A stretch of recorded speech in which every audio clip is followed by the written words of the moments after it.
जय सद्गुरू, जयश्रीस रेसिपीमध्ये आपलं स्वागत आहे।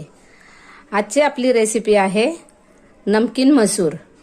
त्यासाठी लागणारे साहित्य: मसूर, धण्याची पावडर, जिऱ्याची पावडर, लाल तिखट, चाट मसाला आणि मीठ। आता आपण रेसिपीला सुरुवात करूया। सर्वप्रथम आपण कढईमध्ये तेल गरम करायला ठेवलेलं आहे। मसूर आपण रात्रभर भिजत ठेवला होता। सकाळी पाणी निथळून त्याला कॉटनच्या कपड्यावर सुकवून घेतले आपण। आता आपल्याला तेल तापलेलं आहे। आपण आता त्याच्यामध्ये मसूर तळूया। आपण हे मसूर आता तळायला टाकले ना, हे बबल बघा किती आले। जे बबल कमी झाले ना, मग आपल्याला ते काढून घ्यायचे।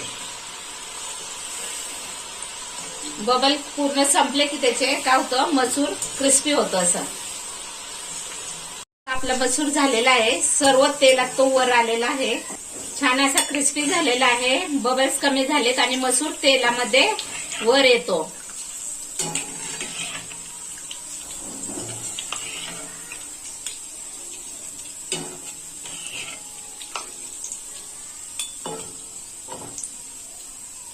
चांगलं तेल निथळून द्यायचं आणि एका चाळणीमध्ये ते काढून घ्यायचे।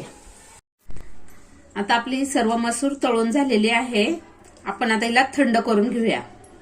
अशा झणझणीत आणि चमचमीत रेसिपीसाठी जयश्रीस रेसिपीला सबस्क्राईब करा आणि त्याचबरोबर बेल आयकॉनही दाबा। मसूर थंड झालेले आहे। हे बघा आपली मसूर आता थंड झालेली आहे। बघा किती क्रंची झालेली आहे, छान क्रिस्पी। हे आपण याच्यामध्ये काढून घेऊ आता। हे बघा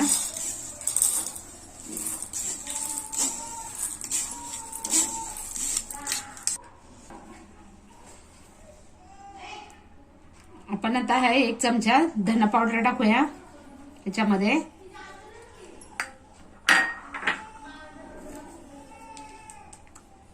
एक चमचा जिरे पावडर,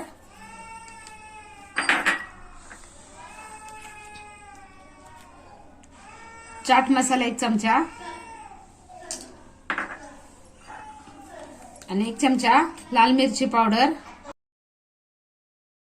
आपण चाट मसाला टाकलाय म्हणून मीठ उगाच थोडंसं टाकायचं टेस्ट साठी। आता आपण हे सर्व मिक्स करून घेऊया असं।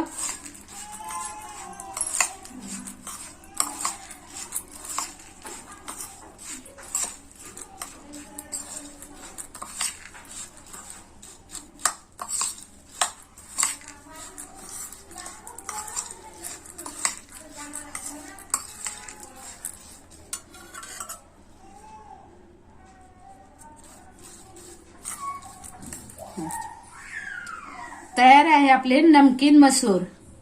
तुम्ही ही नमकीन मसूर अशी सुद्धा खाऊ शकता किंवा सुकी भेळ केली तर त्याच्यामध्ये टाकून, कुठल्या चिवड्यामध्ये टाकून, किंवा तुम्ही शेव, मक्याचे पोहे त्याचा जो केला ना, असं फरसाण टाईप केलं सगळं, त्याच्यामध्ये पण तुम्ही वापरू शकता।